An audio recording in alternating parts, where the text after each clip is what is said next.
Hello again, Jeremy Jordan here.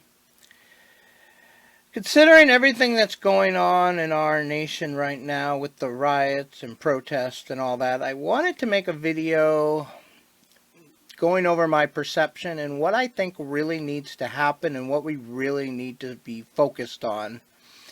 Now first I want to say, yes, I am white. Shocker. And I do live in an area of the country that is more or less peaceful. So my personal perception is skewed. I get that reality. However, I still want to look at this situation and give my perception of what I think really needs to be done.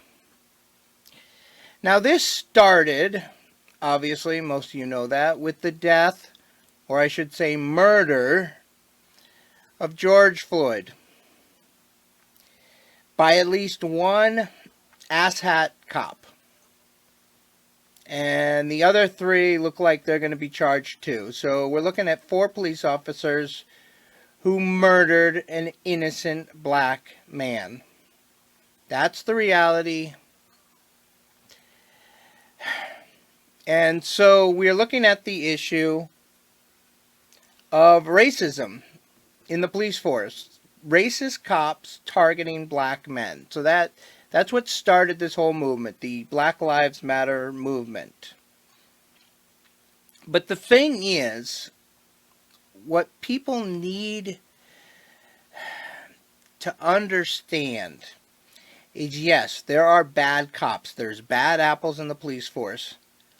But most bad cops are not bad because they're racist. They are simply asshole cops. That's the reality. They treat everyone like crap, regardless of race. Now again, there are some racist cops who do target black men or black people because of their racism. That is a reality, and that is something we do need to deal with. But most cops, most of the bad cops are that way simply because they're idiots, they're assholes, and it has nothing to do with racism. Most bad cops are the way they are because they're egotistical, they're power hungry, they're just creeps. And this comes from the industry of policing. I mean, look at what a police officer does. Look at what they are given. A, they're armed. B, they're given somewhat authority and power. The industry of police work, because of the nature of what a police officer does, draws in people who are hungry for power and authority and the ability to control other people. It's the same thing with politicians. The industry of politics draws in a lot of assholes because, again, it caters to that desire for that power and control over other people. So unfortunately, politics and law enforcement will draw in a percentage of bad apples just because of the nature of the work they do. And that's a hard issue to correct. That's just what police officers do. But it's a magnet for a handful of asshole cops. And unfortunately, some of those asshole cops are racist. So that is part of the problem. But I think it misses the real problem when we focus too much on race. I mean, the reality is cops kill white people just like they kill black people. In fact, more white people have been killed by cops than black people. Now, I know people will say, well, that's disproportionate. You know, if you look at number of blacks per population, blacks are way more killed by cops than white people. And yes, if you're looking at just the numbers, just at those numbers, in that way, it looks like police officers are horribly racist. But the reality is, blacks commit way more violent crimes, murders, attacks, assaults, than white people. They are disproportionately the ones committing crimes and violence. And if you really want to look at the numbers, here's a fun fact for you. A police officer in the city, especially the inner cities, is over 10 times more likely to be killed by a black male than a black male is to be killed by a police officer. Now think about what that means. If you are a police officer of any race, you are over 10 times more likely to be murdered by a black male than any black male in that city is going to be murdered by a police officer. I mean, if we're just going to go by the numbers, if we're going to just throw out statistics and say, well, this is what we need to focus on because this is what the numbers say, then, well, there should be a Police Lives Matter movement way more than a Black Lives Matter movement. That's the reality. Now, I'm not saying the Black Lives Matter movement is wrong. I fully agree with the intent of their movement.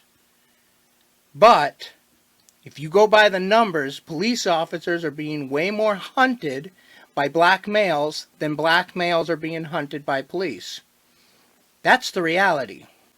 But I don't want to say or discredit what's happening. Police officers are corrupt and bad, some of them. Most are great people, but they have a segment that is corrupt. And part of that corruption is racism, and it does need to be addressed. So I fully support the Black Lives Movement. I support the intent behind it.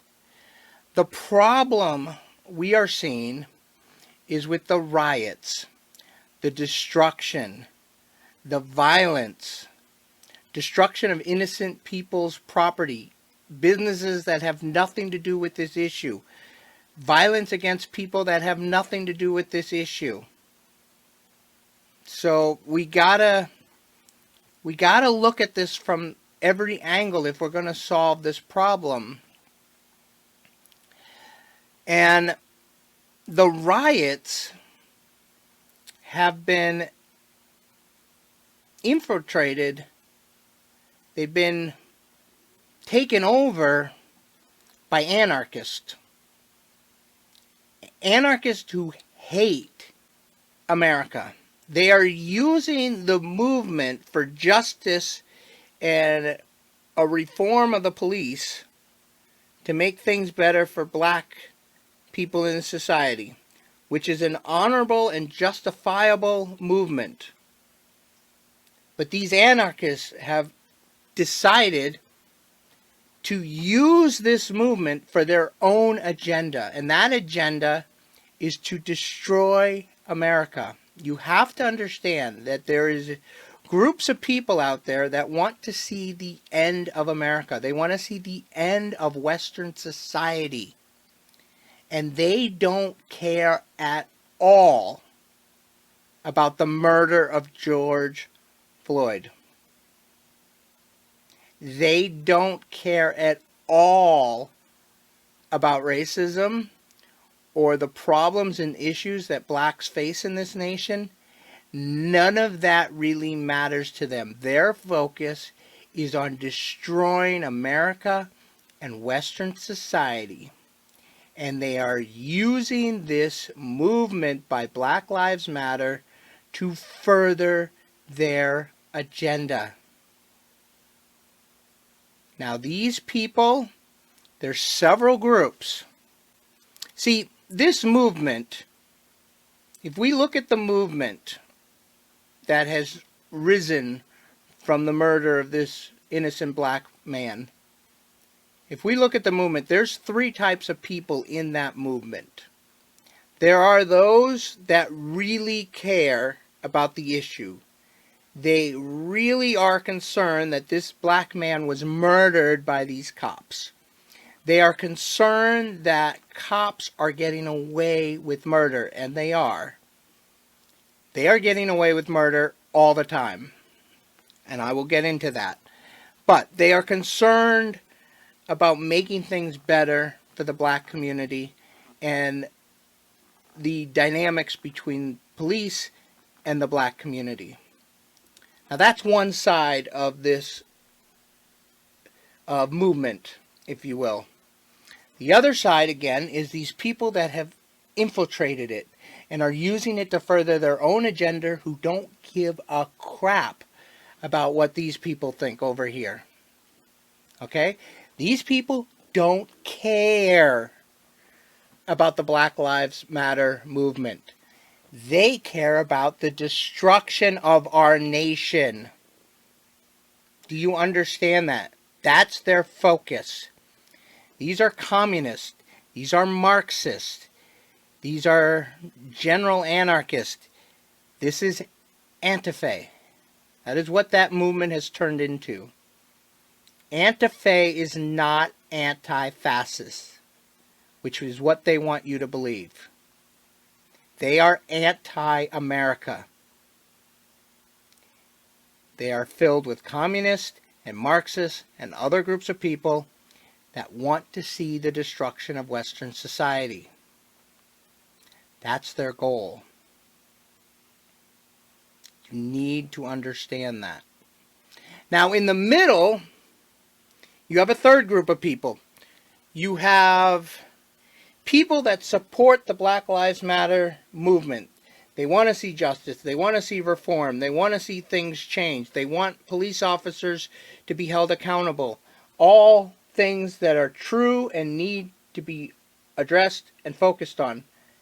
But they support the destruction and violence. They think the destruction and violence that these anarchists have begun will further their movement of police reform and helping black people.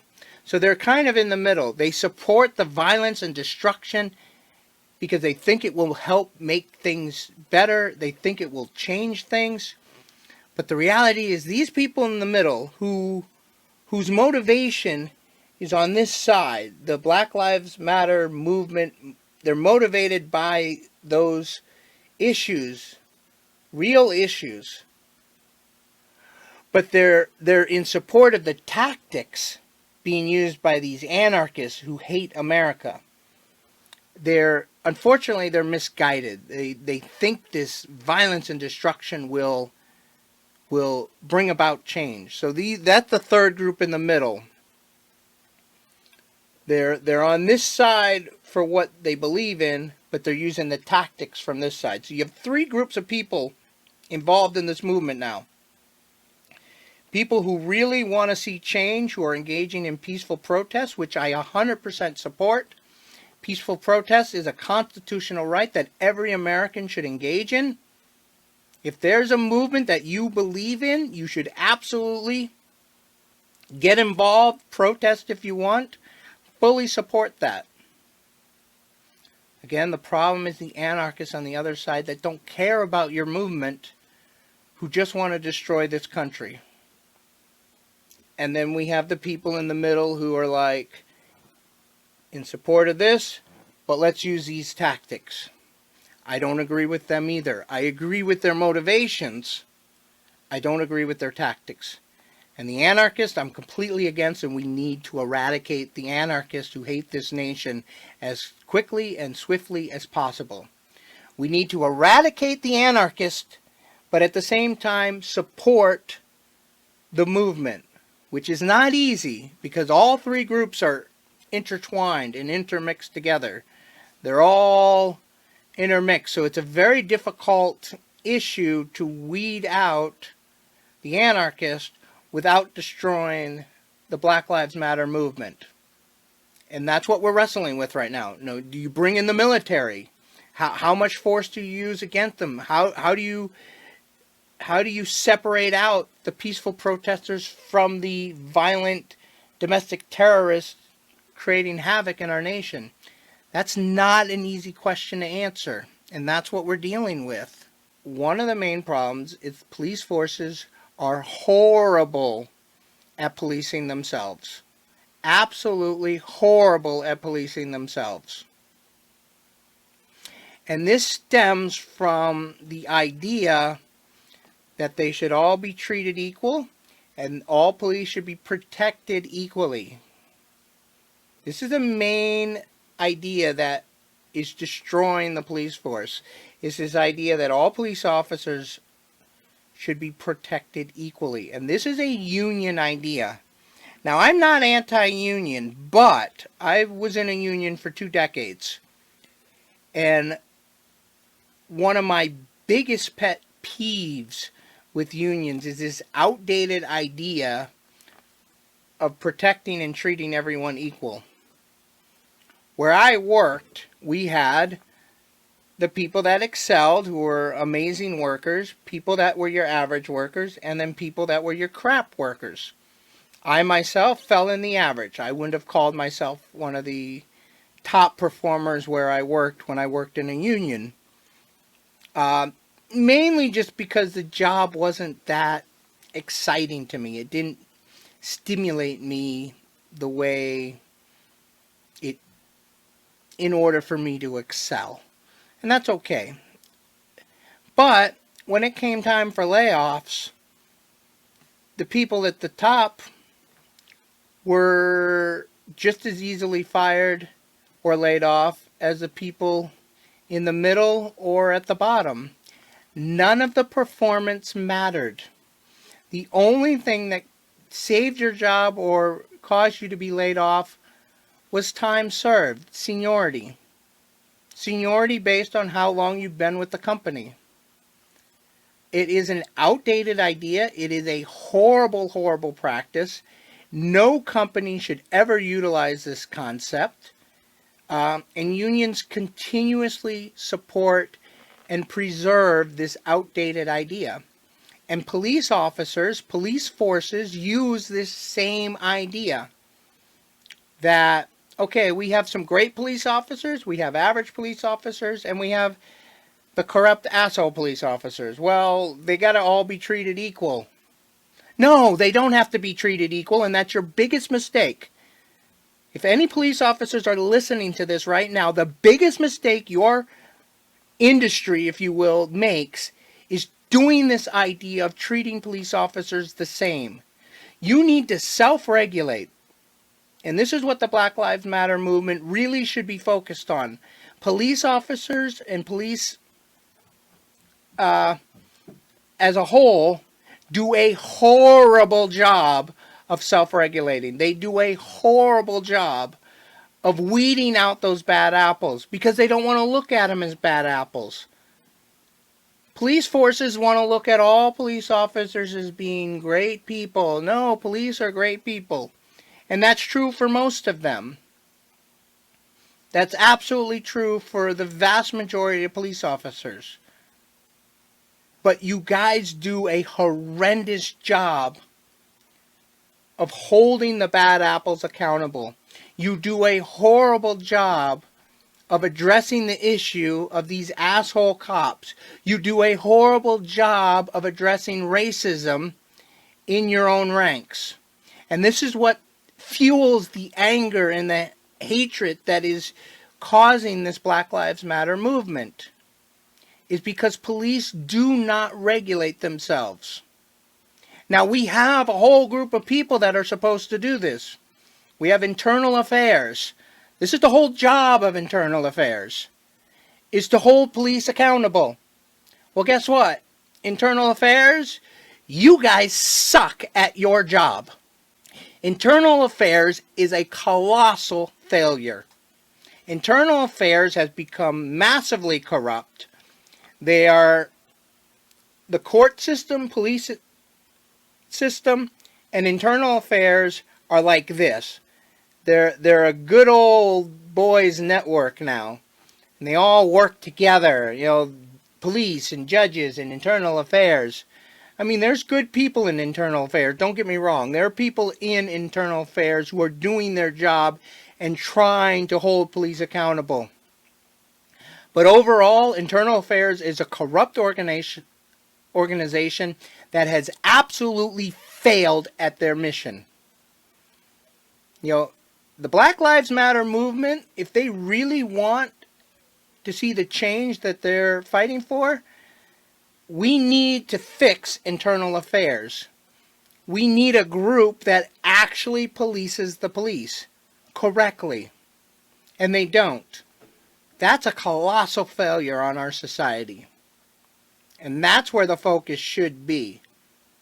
We need a group that holds police accountable for the police that are in their ranks who are corrupt or assholes or racist or whatever they are. The bad apples need to be held accountable, and they need to be extracted from the police force as quickly and as efficiently as possible. If we don't do that, we're going to continue to see these movements like Black Lives Matter. Now, the flip side of this, police need to be held accountable. Absolutely. But the flip side, the black community needs to be held accountable too.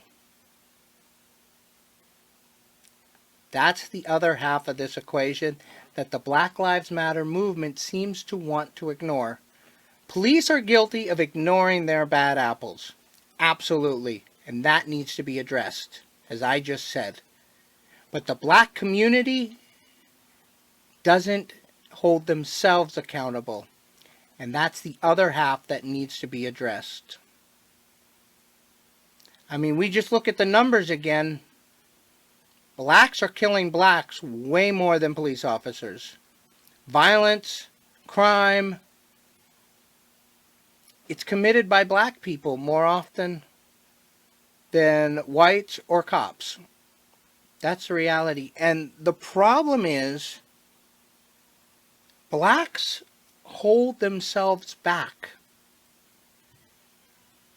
I mean, you look at when a black person from an inner city goes out and works hard and makes something of themselves and becomes successful and accumulates some wealth, what does the black community say to them? Or how do they look at them? Oh, you're being all white now. That's what they say to these people. When you see a black man from the inner city get out of the inner city and make something of himself, the people in that inner city look at them like they've done something wrong. They look at him and say, well, now you're being white. As if success was a white thing. That's what they teach them. That's what they're teaching their youth. You don't want to be successful. That's what white people do. You want to stay impoverished. You want to stay poor. You want to stay in the ghetto. That's where you belong. They're teaching themselves that black people belong in the gutter. That's what they're saying when they say, oh, you're being white for being successful. That's a horrible, horrible message to send to people in that community. And that needs to stop. You want to improve the lives of black people, you better start with yourselves and stop acting as if success was a white thing that should be avoided. That is an ignorant and asinine idea. And I see it constantly from the black community. Anyone that steps off the inner city platform is suddenly white or an Uncle Tom or not black anymore. That is such a stupid idea. And you look at the inner cities, I mean, you have a massive, massive percentage of fatherless homes. You have people having kids that can't afford them. And again, you have violence and crime throughout inner cities by black people. And black people murdering black people. Half the problem is the police, but the second half of the problem is the fact that the black community does not hold themselves accountable for the crap going on. Do police hold black people back? Sure, in some way. In more ways, blacks hold themselves back. Now, don't get me wrong, society does need to step up. Society does do a bad job of giving these inner cities the same opportunities as other areas in the nation. It's not all on black culture or the blacks in these inner cities. They are part of the problem. But society is also part of the problem. And that goes beyond the police. The main issue is education. We do not have a balanced educational system in this country, and that is a real problem that needs to be addressed. People in the inner city do not get the same education that people in upper neighborhoods receive. It's an issue that is very, very difficult to fix. The main problem is schools are funded by their own communities. So if you live in a poor community, you're going to have a poor school. It's a horrible way to set it up, and that should probably be changed. Funding for school needs to be more balanced. There's not a good solution for that. It's a very difficult problem. Education is a major issue for inner city black communities. That's on society. Society needs to fix that issue. So to sum up this rant, 3 things need to happen that I believe need to happen. Police absolutely need to start policing their own. Police need to fix the issue of their own bad apples, their own corrupt officer, their own racist officers, and internal affairs needs to start doing their job. That's one thing that needs to happen. Second, the black community needs to start stepping up and being accountable for the crap they're doing to themselves. That's the reality. They need to step up and hold themselves accountable and look at themselves in the mirror. Just like the police need to look at themselves in the mirror, they need to look at themselves in the mirror and figure out what they're doing wrong to hold themselves back. And 3, society needs to take a serious look at our educational system that is horribly outdated and horribly imbalanced and figure out a way to balance it better, to give greater opportunities for people in the inner cities. You know, what we need to work towards is equal opportunity. Now, that doesn't mean equal outcome. Some people will succeed, some people will fail. That's the reality of life. But we need to do a better job of providing equal opportunity. So if we could do those 3 things, I think we would see an amazing improvement in not only the issues that Black Lives Matter is focused on, but an entire spectrum of issues that need to be addressed and need to be fixed. So that's the end of my rant. It probably went on way longer than I anticipated. Again, my name is Jeremy Jordan, and this is my 2 cents. Does it really matter? Probably not. I hope we find a way out of this. I hope we make some real changes. I hope we fix things. And I hope this doesn't just become another dark chapter in our history that we ignore. And I absolutely hope that the anarchists don't win and destroy this nation. We need to stop them. Or else this whole movement will be just a blip in history that will have made no real change. Good luck, everyone. Stay safe. Have a great day.